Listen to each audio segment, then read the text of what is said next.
Let me show you something real quick before we get started. This is the sander that I'm going to be using, and it was given to me by Rockwell. I tested it out for 2 months before I decided to put it on my video, and they're going to give me 4 of these to give out. So we're going to choose 2 people from the first 50 comments that come in, and those people will win one of these, and I'd like to get a little feedback from them because I want your feedback. And on my next video, we're going to have 2 more to give away. So you'll see it at the end of the video, and don't forget to comment. Welcome to Paulstoolbox. Today I'm going to have my helper Blake work with me. This is my son. He came in from LSU to give me a hand. So we're going to show you how to make a quick table that's really going to look pretty cool.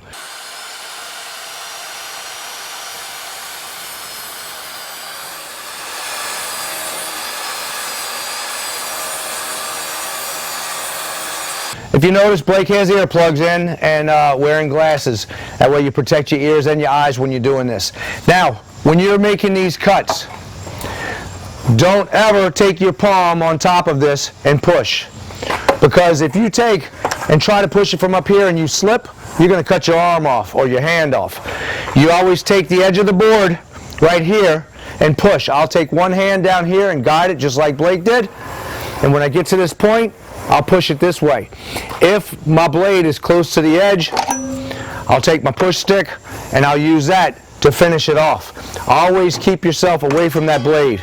After he ripped all the boards, he ripped both sides of the 2 middle boards and then one side of the 2 end ones because we really don't have to worry about this. All we did was clean it up to where we have a straight edge to glue things together. We clamped it and glued it. This is 80 grit sandpaper. We're going to just smooth this down and then we'll smooth it off with the vibrating sander, and this thing's going to be ready to go with. The grain's going this way, and you always want to go with the grain when you're sanding.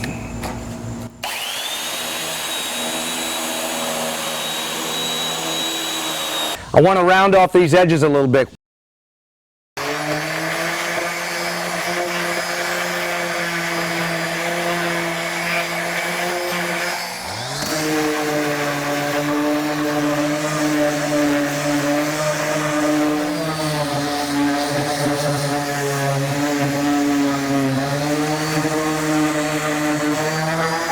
You can see it catches the dust real well.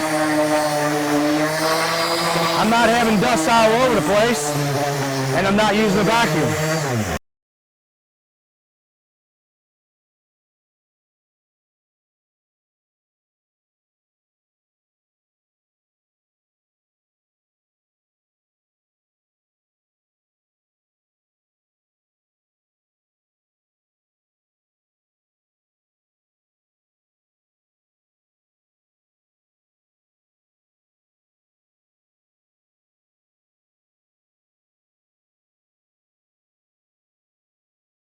All 4 sides are done. Now I'm going to put the grain on the top of it. Hey, aren't you supposed to wear these? You got me. I'm always preaching safety. And look, I forgot to wear my gloves. Make sure you wear gloves when you're using this. This tool is not as bad as some, but it can gouge you if it gets away. Also, when you're using this, use 2 hands. Get a good grip on it when you're moving it around. That way it doesn't jump back on you. We're going to put an emblem right here, so I want to work off of these edges and show you how this grain can be put in here. You see this little design right here from the grain? That's perfect. We just follow that along with that tool and it'll indent it down in there, so when we finish it off and clear coat it, it's going to look great.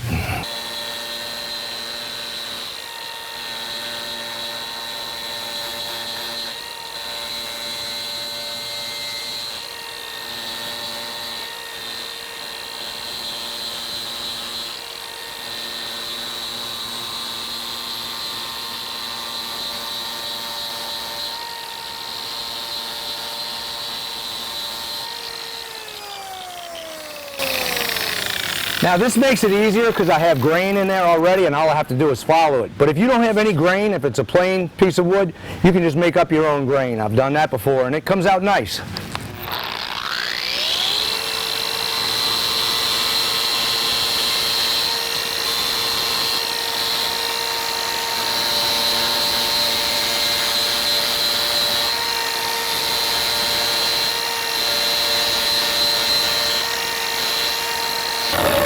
This is very important. I'm going to clear coat this whole thing, and it's self-leveling so it rolls off the edges.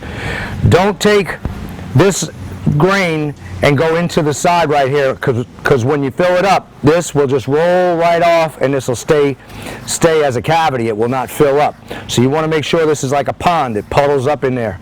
Don't go off to the end and make a river. Okay, I'm going to give Blake the glasses and the gloves because he's going to take the torch and burn the grain and the ends right here. He's going to burn it real good right here because whatever gets on the edges over here, we're not worried about. We're going to get that off easily. So go ahead and hit that, buddy.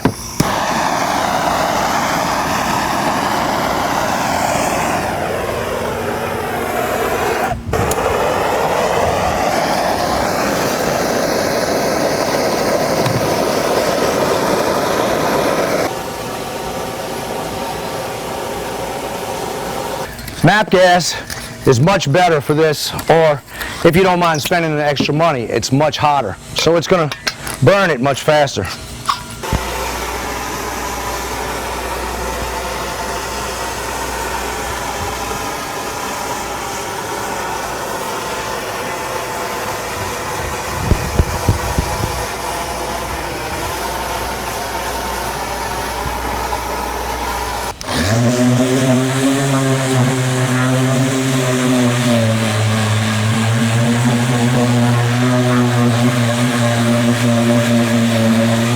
Since I'm using an orbital sander, I don't have to worry about going with the grain. I can go in circles, I can go all around on this.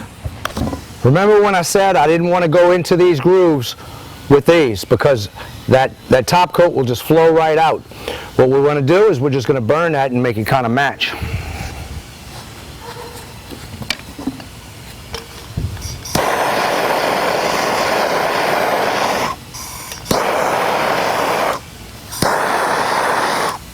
We also want to follow some of the grain, if we have some, into the sticker where it goes underneath so it doesn't look like we just stopped, the grain stopped right there and it's fake. This is going to look real. So we'll bring it on, burn this. We just won't sand this out. We'll try to sand a little bit of the edges, but we're not going to sand the whole thing. That's why I follow the grain, you see, so I can just go with it. Now I'm going to take, after wiping this down, and I'm going to put a little bit of my dust from my dust collector. You can see I've got a ton of it, and all I have to do is push that, get a little bit out. I can keep this in a container after, and I'll mix this up with some glue. I make my own wood filler and it matches this wood. Now some of this wood filler right here, or this, has the burn part, so it's a little darker, but that doesn't matter on this. I'll come back in about 20 minutes and 30 minutes and sand it.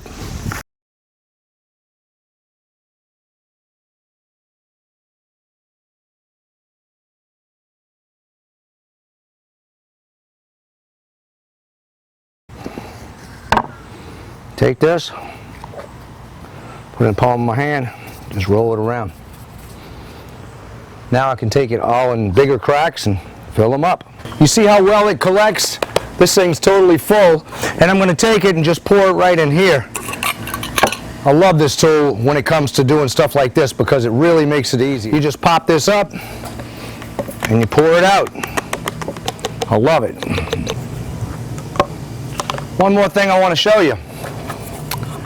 Inside of here, they have two little flutes. These tubes run straight back, so it throws all of the dust back here. And this has like a one-way flap. So the dust goes in there into this part, and it's hard to get it to come out this way. It's not going to dump out on you by accident. So when you take this off and it's closed in the back, it's still pretty sealed. When it comes to power tools, I haven't been let down by Rockwell. I've tested out a number of their tools and I really like them. This is another one that did not let me down. This thing has a 3.3 amp motor, which is pretty darn powerful. It has from 6,000 to 13,500 oscillations per minute. I was a little skeptical about this at first because you have two pads and you can't just buy these pads at Home Depot or Lowe's right now. Now Lowe's sells Rockwell tools, but they don't sell this yet. But when you think about it, it's real simple. All I did was order these from Amazon, and boom, I had them in a couple of days. Don't forget to drop a comment, because we're going to be choosing 2 people from the first 50 comments that we get on this video. And we're going to give 2 more out for the first 50 people who comment on the next video. So make sure you drop a comment on me. I will see you on the next project. Don't forget to subscribe and check out Paulstoolbox.com for all my archive videos. Welcome to Paul's Toolbox. I'm Paul Ricalde, and this... Wait. You told me to say it. You go on. Okay. After he ripped all the boards, he ripped both sides of the 2 middle boards, and then one side of the 2 end ones. We already made this tabletop and got it ready for the next step. I was messing around with her. Don't do that one. We already prepared this and it's glued together. Blake's going to show you how we got... I can't do this. She does that to me all the time. Just don't... I ignore her. Leslie, come on, it's running.